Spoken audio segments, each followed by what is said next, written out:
ఈరోజు నువ్వు బాధపడుతున్నావా? కన్నీళ్ళలో కొట్టుకుపోతున్నావా?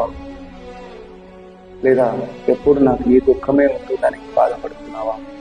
నాకు ఎప్పుడు సంతోషం లేదని బాధపడుతున్నావా?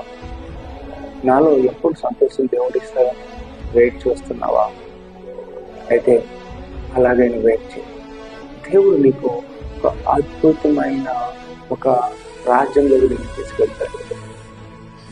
ఎందుకంటే ఈ యొక్క భూమి పైన మనకి శ్రమలు, కష్టాలు, దేవాది దేవుడు యేసుక్రీస్తుకే ఈ యొక్క శ్రమలు, కష్టాలు వచ్చాయి. అలాంటప్పుడు అవన్నీ దేవుడు ఎదుర్కొని ముందుకెళ్ళాలి. అలాగే మనం కూడా ఇవన్నీ ఎదుర్కొంటూ ముందుకే వెళ్ళాలి. యేసయ్య ఏదైతే మార్గం చూపించారో ఆ మార్గంలో నుండి మనం వెళ్ళాలి. అది మార్గం కూడా వెళ్తే పరలోకానికి చేరుకుంటాం, నిత్య జీవంలోకి చేరుకుంటాం. యుగ యుగంలో మనము జీవం పొంది ఉంటాం. యుగ యుగమును యేసయ్యతో మనం ఉంటాం.